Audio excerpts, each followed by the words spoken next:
ডিমের ঝোল বা ডিমের কারি আমরা তো সবসময় খেয়েই থাকি। আজ আমি আফগানি স্টাইলে ডিমের কারি আপনাদের সাথে শেয়ার করব। সম্পূর্ণ নতুন স্বাদের এই ডিমের কারি রেসিপিটি রুটি পরোটার সাথে খেয়ে দেখবেন, অসাধারণ লাগবে। এমনকি ফ্রাইড রাইস পোলাওর সাথে খেতেও দারুণ লাগে। রেসিপিটি শুরু করার আগে যারা নতুন বন্ধু আছেন তারা অবশ্যই আমার চ্যানেলটিকে লাইক, কমেন্ট ও সাবস্ক্রাইব করে আমার পাশে থাকবেন। আর নোটিফিকেশন বেল আইকনটা অবশ্যই অল ক্লিক করে রাখবেন নতুন নতুন রেসিপির নোটিফিকেশানের জন্য। তাহলে চলুন শুরু করি আজকের রেসিপি। আফগানি স্টাইলে ডিমের কারির জন্য আমি প্রথমে 5টা ডিম সেদ্ধ করে নিয়েছি। ডিমগুলোকে একটু চিড়ে নিচ্ছি যাতে এর মধ্যে লবণ মশলা ভালো মতন ঢোকে। ডিমগুলো আমি চাকু দিয়ে কেটে নিচ্ছি, এটা মনে করলে কাঁটা চামচ দিয়েও কেটে নিতে পারেন। আর এখানে আমি মুরগির ডিম ব্যবহার করছি। এই রেসিপিটা চাইলে হাঁসের ডিম দিয়েও করতে পারেন।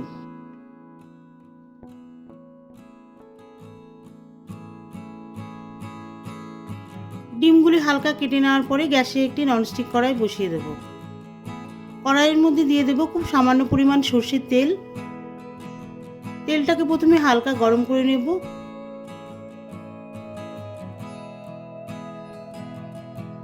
তেলটা গরম হয়ে গেছে, এবারে এর মধ্যে দিয়ে দেব একটা বড় সাইজের পেঁয়াজ কুচি, 7-8 টুকরোর মতন কাঁচা লঙ্কা, 4-5 টুকরো আদা, 7-8 টুকরোর মতন রসুনের কোয়া। এর সাথে দিয়ে দেব 6-7 টুকরো গোটা কাজু বাদাম। মিডিয়াম হিটে এই সমস্ত কিছু হালকা ভেজে নেব।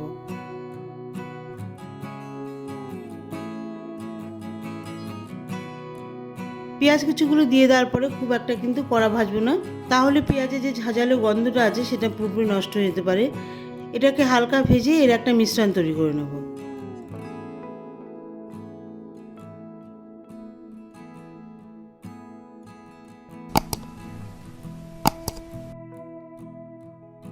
তো বন্ধুরা, এগুলোকে আমি হালকা ভেজে নিয়েছি, এবারে গ্যাস অফ করে দেব।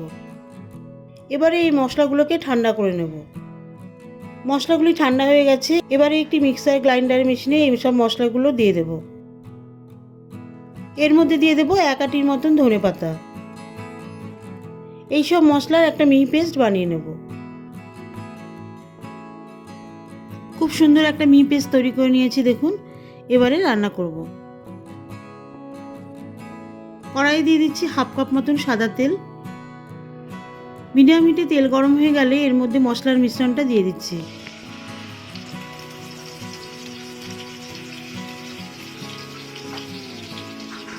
এবারে এই মশলার মিশ্রণটিকে 3 মিনিট ধরে তেলের মধ্যে কষিয়ে নেব।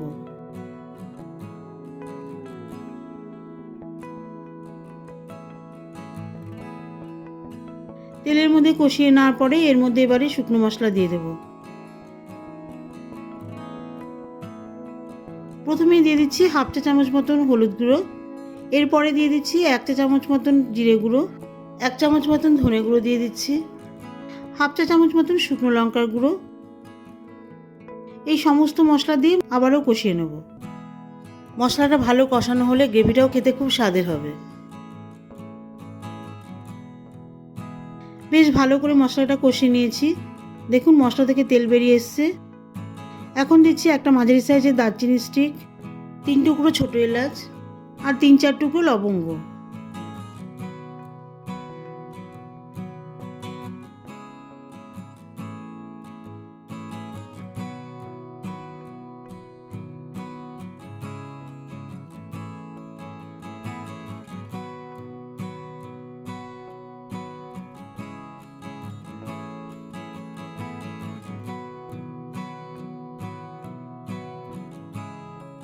সেই সাথে 1/2 বাটির মতো মশলার মিশ্রণে জল দিয়ে দিচ্ছি। এর সাথে 1 টেবিল চামচ মতন টক দই দিয়ে দিচ্ছি। এই সমস্ত মশলা আবারও ভালো মতন কষিয়ে নেব যাতে এর মধ্যে যে কাঁচা ভাব থাকে সেটা পুরোপুরি চলে যায়।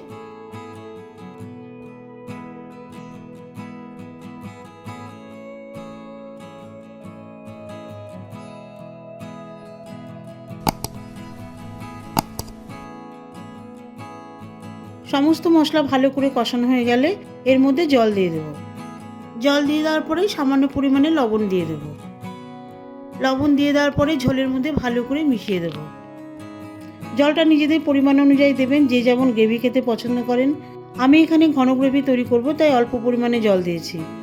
এই রেসিপিটা একটু ঘন গ্রেভি হলেই খেতে ভালো লাগবে, কাজু বাদামের ঘন গ্রেভি তৈরি হলে গ্রেভির মধ্যে একটা ক্রিমি ক্রিমি স্বাদ আসবে। এবারে ঝোলের মধ্যে একটা একটা করে ডিম সেদ্ধ দিয়ে দেব।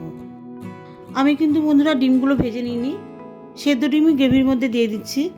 এতে করে ডিমটা খুব নরম তুলতুলে হবে আর খেতেও খুব স্বাদ লাগবে। ডিম ভেজে নিলে কি হয়, অনেক সময় ডিমের সাদা অংশটা চামড়ার মতন লাগে। এই রেসিপিটা সেদ্ধ ডিম দিয়ে করলেই ভালো লাগবে বেশি খেতে। ডিমগুলি ঝোলের মধ্যে ভালো করে মিশিয়ে দিতে হবে। ডিম ঝোলের মধ্যে ভালো করে মিশিয়ে দিয়ে 5 মিনিট ধরে ফোটাবো, যাতে ডিমের মধ্যে পুরোপুরি মশলার ফ্লেভার চলে আসে। 5 মিনিট পর ডিমের মধ্যে দিয়ে দেবো 1/2 চা চামচ মতন কাসুরি মেথি গুঁড়ো। কাসুরি মেথিকে ড্রাই রোস্ট করে তারপর গুঁড়ো করে নিয়েছি। 1/2 চা চামচ মতন গরম মশলার গুঁড়ো, এর সাথে 1 চা চামচ ঘি দিয়ে দেবো। এই সমস্ত কিছু ডিমের মধ্যে ভালো করে মিশিয়ে দিতে হবে। আর বন্ধুরা অবশ্যই কিন্তু কাসুরি মেথির গুঁড়ো আর কাজু বাদাম কিন্তু এই রেসিপিটাতে দেবেন। এই রেসিপিটাতে এই দুটোই প্রধান উপকরণ। কাসুরি মেথি দিলে এই রেসিপিটাতে খুব সুন্দর একটা ফ্লেভার আসবে। বাকি উপকরণগুলি আপনাদের ইচ্ছে অনুযায়ী দেবেন। কাসুরি মেথি গুঁড়ো, ঘি, গরম মশলার গুঁড়ো ভালো করে মিশিয়ে দেওয়ার পরে 2 মিনিট মতন ফুটিয়ে নেব। গ্রেভি থেকে খুব সুন্দর একটা ফ্লেভার আসছে। সবশেষে ঢাকা দিয়ে গ্যাস অফ করে দেব। বিভিন্ন ধরনের রুটি, পরোটা, পোলাও, এমনকি গরম গরম ভাতের সাথেও খেতে পারেন, দারুণ লাগবে। দেখা হবে পরবর্তী ভিডিওতে নতুন কোনো রেসিপি নিয়ে। ভালো থাকবেন, সুস্থ থাকবেন।